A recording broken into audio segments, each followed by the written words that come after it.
साथ ही इस वीडियो को ज़्यादा से ज़्यादा लाइक करें, कमेंट करें, शेयर करें और चैनल को सब्सक्राइब करना ना भूलें।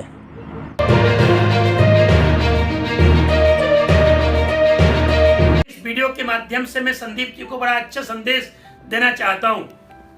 आप जिस प्रकार से अपने आप को ऑलराउंडर समझते हैं, ऐसे लोगों को ऑलराउंडर बनने का अधिकार नहीं है। आपको जब पता ही नहीं संस्कृत के बारे में तो आप बेकार वाली बातें क्यों कर रहे हैं? अरे भाई संदीप जी, आपको संस्कृत बोलना नहीं आता है, ये तो आपकी मूर्खता है ना, ये आपकी कमी है ना।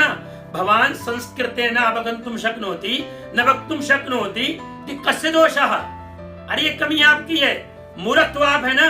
तो आपकी मूर्खता के कारण दूसरों को मूर्ख क्यों बना रहे हैं? और ध्यान दी संदीप जी, अरे आपका नाम है संदीप माहेश्वरी जी, उसका अर्थ पता कहां से लेंगे आप? वो शब्द कहां से है, उसका महत्व कहां से, उसका इतिहास क्या है? माहेश्वरी का इतिहास कहां से है? माहेश्वरी शब्द का अर्थ क्या है? अगर इसको समझना है, जानना है तो संस्कृत की शरण में आना पड़ेगा संदीप जी। अतः इस प्रकार के विचार देने का आगे से बहुत सोच समझ के विचार देना, अन्यथा इसका बहुत बड़ा परिणाम पूरे देश को भुगतना पड़ेगा। रही बात संस्कृत भाषा की, अरे संदीप जी, संस्कृत केवल भाषा नहीं है। इस कोरोना काल में जिस आयुर्वेद के महत्व का जन जन को आभास हो गया है, आज जन जन इस बात को मानता है कि आयुर्वेद की देन से लगभग पूरे भारत में हर भारतीय स्वस्थ है। चाहे उसकी खान पान हो, चाहे काढ़ा हो, चाहे दिनचर्या हो, चाहे उसकी व्यवस्थित प्रकार से आयुर्वेद का विधान है। उसी आयुर्वेद के कारण आज हम सब लोग जीवन शैली को परिवर्तन कर रहे हैं। आयुर्वेद है, नाट्य शास्त्र है, जिस कालिदास के ग्रंथों पर, जिस कालिदास के नाटकों पर विदेशी लोग भी, सारे बॉलीवुड हॉलीवुड एक नया रिसर्च करते हैं, जो लोग वहां से दिशा को प्राप्त करते हैं। आप उसे कैसे नकार सकते हैं? जिस वेदों के ऊपर दुनिया के लोगों ने कहा कि वेद के अंदर जिस प्रकार का विज्ञान भरा पड़ा है, उसको समाज के बीच में लाने की आवश्यकता है। तो संस्कृत केवल मात्र भाषा नहीं है, अपितु संस्कृत एक बहुत बड़ा विषय है। चाहे आयुर्वेद का है, चाहे नाट्य शास्त्र का है, चाहे साहित्य का है, चाहे वेद का है, चाहे आरण्यक और उपनिषद। और जिन परिवारों में हम और आपके बुजुर्ग लोग, माता और पिता, दादा और दादी जीवन के अंतिम क्षणों में जिस उपनिषद का, जिस गीता का पाठ करते हैं, आत्मा और परमात्मा की अमरता की प्रार्थना करते हुए अपने जीवन को मुक्ति की ओर ले जाना चाहते हैं, अपने जीवन को दुखों से दूर करना चाहते हैं, वो सारा निर्देश, वो सारा उपदेश, आत्मा और परमात्मा का साधना का, कंसंट्रेशन का, वो सारा का सारा उपदेश और वाक्य कोई है तो वो केवल संस्कृत में है। इसलिए मैं पुनः आपसे कहना चाहता हूं, आपने क्या कहा, अनुवाद करने की बात कही है। अरे बंधु संदीप जी, हर विषय का अनुवाद नहीं हो सकता है। मैं एक उदाहरण दे रहा हूं। उदाहरण क्या है? हम जहां पढ़ते और पढ़ाते हैं उसका नाम क्या है? विद्यालय, महाविद्यालय, विश्वविद्यालय। मैं पूछना चाहता हूं आपसे, इसका अर्थ, इसका अनुवाद आप अंग्रेजी में क्या करेंगे? एजुकेशन नहीं, इसका अनुवाद अंग्रेजी में हो ही नहीं सकता। विद्या शब्द का अनुवाद किसी भाषा में हो ही नहीं सकता।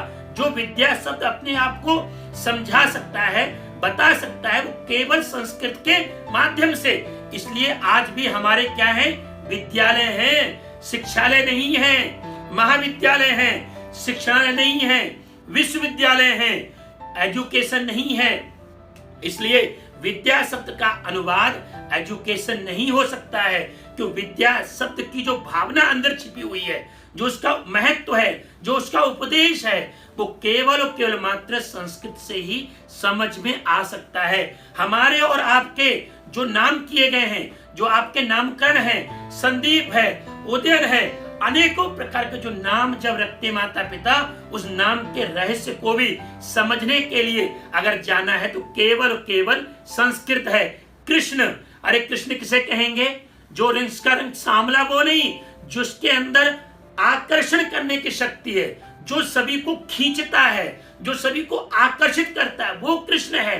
अगर किसी का नाम रखा जाए कृष्ण, तो उसके पीछे लॉजिक होता है, महत्व होता है कि उसके अंदर वो ताकत, वो शक्ति, वो योग्यता प्राप्त हो जाए, जिससे कि उसकी योग्यता के आधार पर लोग उसकी तरफ आकर्षित होवे। इसलिए हमारे नाम जब रखे जाते हैं तो सभी के नाम संस्कृत में नाम होते हैं, संस्कृत से सीधा संबंध होता है। ये संस्कृत हमारे जीवन से जुड़ी हुई भाषा है। आप प्रातः काल से लेकर रात्रि पर्यंत जो जो कार्य करते हैं उसमें संस्कृति सहायक है, चाहे दिनचर्या है, चाहे मंत्र पाठ है, चाहे ध्यान है, चाहे ओम का जाप है। और ध्यान दीजिएगा, योग जिसकी बात करें, योगा, वो योग दर्शन, वो योग सूत्र महर्षि दयानंद के द्वारा विशेष रूप से प्रचारित किया गया और वो आज योग हमारे बीच में है। वो योग संस्कृत की देन है। और फिर दोबारा बोल रहा हूं, जिस संस्कृत भाषा पर विदेशी रिसर्च कर रहे हैं वो कुछ दिनों बाद कहेंगे संस्कृत ही साइंटिफिक लैंग्वेज है, संस्कृत ही अंतरिक्ष में संदेश भेजने के लिए एक उपयुक्त भाषा है। फिर आप क्या कहेंगे, संस्कृत तो हमारी थी। अरे सुधर जाओ भारतीयों, अरे हमारे जो हमारे अपना है, चाहे यज्ञ है, चाहे योग है, चाहे संस्कृति है, चाहे वेद है, चाहे संस्कृत है, इसको अपनाओ, इसको समझो। नहीं तो जब ये विदेशों से होकर आएगी तब आप ही हम कहा करेंगे अरे योगा तो हमारा था, ले लिया अंग्रेजों ने, इसलिए इसको सावधान होने की आवश्यकता है। और अंतिम बात, संस्कृत भारतीय भाषाओं की पोषक है, पोषक, उसका पोषण करती है, उसको बढ़ाती है। इसलिए अगर भारतीय भाषाओं को बढ़ाना है तो संस्कृत को बढ़ाना होगा। तो संदीप जी, मेरा विचार है इतना ही पर्याप्त है। और कोई प्रश्न हो संस्कृत के बारे में तो आप टिप्पणी करें, आप पूछिए, आप डिबेट करें, परंतु इस प्रकार के बयानबाजी करके अपनी मूर्खता को, इससे हमारी और संस्कृत की मूर्खता नहीं मालूम पड़ रही है, इससे आपकी मूर्खता मालूम पड़ रही है। किस प्रकार का आप इंसान हो, महामूर्ख के दुष्ट प्रवृत्ति के हो, जिसको पता नहीं है अब वो संस्कृत की बात कर रहा है। इसलिए आप संस्कृत बोलना नहीं जानते हैं, इसमें आपका दोष है। अगर आप संस्कृत नहीं पढ़ते हैं, इसमें आपका दोष है, इसमें दोष संस्कृत का नहीं है। इसलिए मैं अपने श्रोताओं से, दर्शकों से कहना चाहता हूं, ये वीडियो उन तक पहुंचाओ, संदीप सर तक, और संदीप समझे इस चीज को, उनका दिमाग भी जाए कि माहेश्वरी शब्द का अर्थ क्या है। अगर पता करना है तो संस्कृत की ही शरण में आना पड़ेगा। तो मैं पुनः निवेदन ये करना चाहूंगा, आप इस विषय को, इस वीडियो को आगे बढ़ाएं, उन तक पहुंचाएं, वो भी समझें, वो भी सुने। और मैं सरकार को कहना चाहता हूं, सरकार के द्वारा राष्ट्रीय शिक्षा नीति 2020 जो लाई गई है और उसमें संस्कृत और जो जो विषय लेके आए हैं वो सारे विषय स्वागत योग्य हैं, स्वीकरणीय है। हमें उस सबको मिलकर के विचार करते हुए इस शिक्षा नीति को आने वाले समय में पूरे देश के अंदर लागू करना है, जिससे कि हमारा शिक्षा का स्तर, शिक्षा के विषय में विद्यार्थी की योग्यता और उसकी चौमुखी विकास में ये शिक्षा नीति उसके कारगर सिद्ध होवे। तो ये मैंने कुछ विचार दिए हैं। मुझे कई लोगों ने निवेदन किया था कि इस विषय पे आप विचार दीजिए, तो मैंने थोड़ा प्रयास किया है। आशा है इन छोटे से विचारों को आप बड़े रूप में आप स्वयं समझ जाएंगे, क्योंकि हम सब संस्कृतज्ञ हैं, संस्कृत को जानने वाले हैं। संस्कृत से हमारा कहना के संबंध प्रत्यक्ष और अप्रत्यक्ष रूप में हमारे बीच में है।